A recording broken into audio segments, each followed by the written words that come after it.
Thursday the 17th of April, and it's my father's 92nd birthday. We've rung to give him our greetings, and we're watching Castel Sardo disappear behind us amongst a maze of lobster pots which we're navigating through. Down there is Alghero, and we're navigating across the bay to the island straight ahead of us, where there's quite a narrow passage through, quite shallow, but we've got all the information we need on it and everything should go fine. Going through very shortly the very narrow straits. I think it's called the Fornelli Straits. Unbelievable rocky shore, very narrow pathway or channel through, little islands. Nigel is sitting watching as is Gay, and we're all staring very carefully at where we're going. The waters are getting shallower and shallower and shallower as we go along through the strait here. And there's the little island, and then the shore. Well, at last this is really what it's all about. There's Sardinia disappearing in the distance. We've got the mainsail up.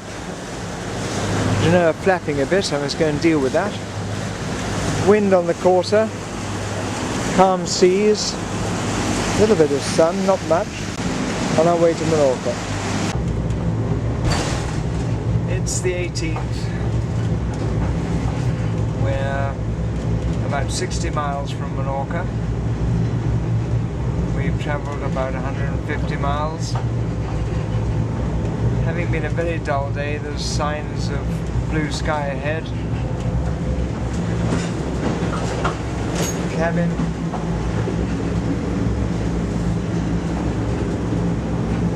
Normal signs of the long voyage.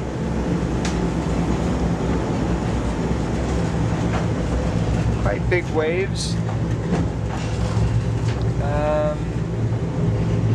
About 26 knots of wind.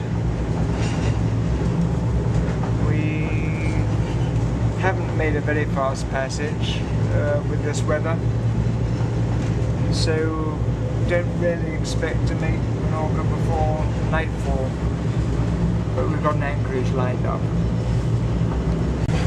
It's about 2 o'clock in the afternoon, and out of a clear blue sky we've got yet another full-blown gale.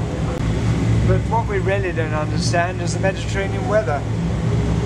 Where do these huge gales come from?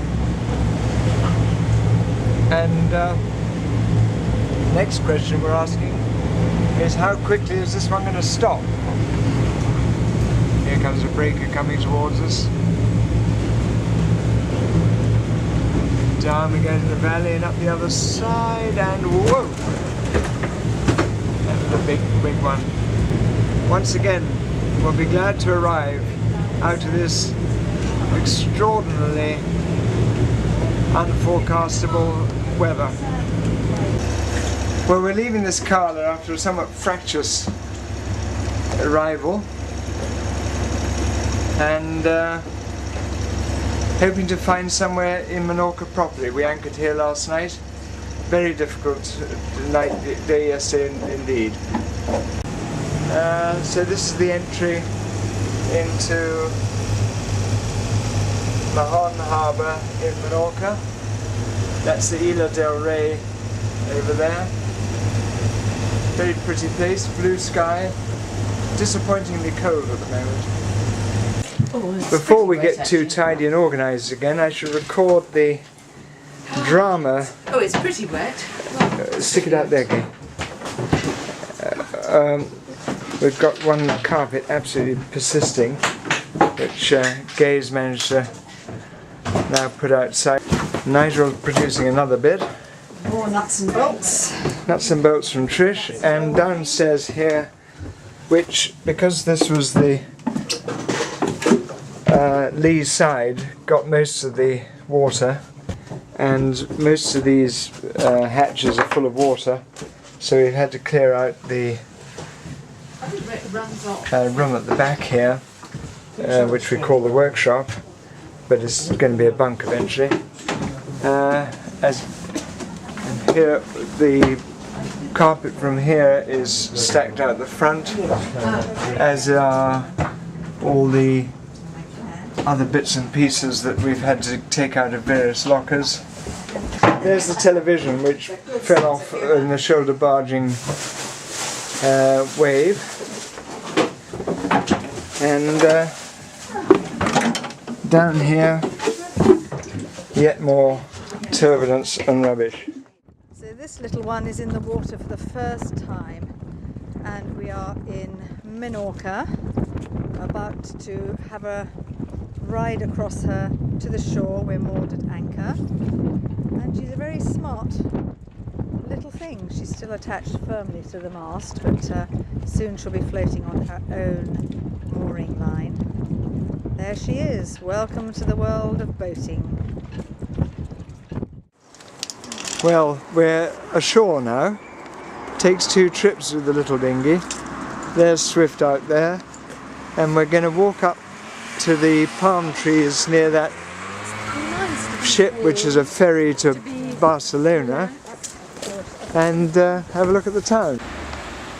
Well, we're looking back at Swift in the middle of the picture now, although I probably have to point her out to you. And we've just climbed up these very pretty steps which come all the way up from the bottom, and picked some blossom, which is, Nigel thinks it's orange, but we are wondering about that.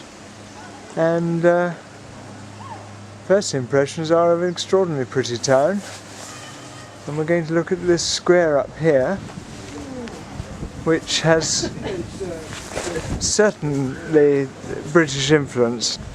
Just more views.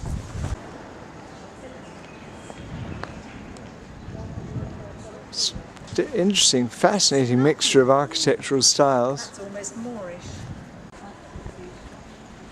Plaza de la Constitución. Then go again. I think this fish got caught by the tail. I never get them conventionally. The last one I got, which was about 25 years ago, it ran into the side of my hook. Or its side ran into my hook. What do you think it is? A sardine? We're going to have a job all sort of... we can't all eat that. Yes. Bring me my glove of burning desire, because I've got to hold it and get the hook out. Well caught, Nigel. Do you want to...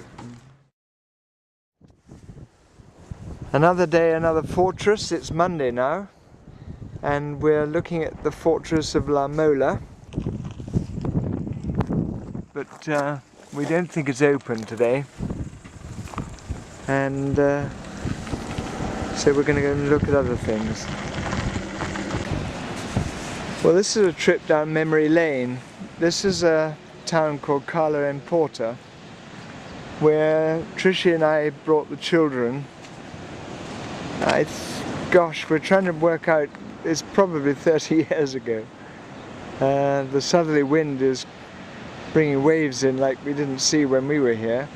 But if you look up on the hill up there, there's some villas, and we rented one of those for a holiday.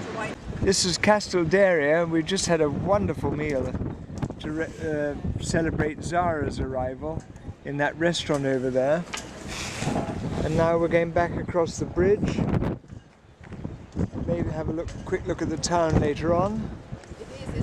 To the ferry, which is just along there, which Nigel and Gay are going to Menorca on. Perhaps I should add another day, another fort. This coastline has certainly been a battleground, but that restaurant was very good.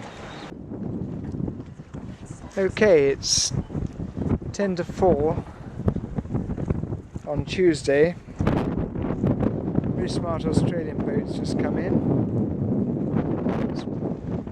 and some sailors coming back. It's windy as heck again, and in an hour the boat is coming to pick us up.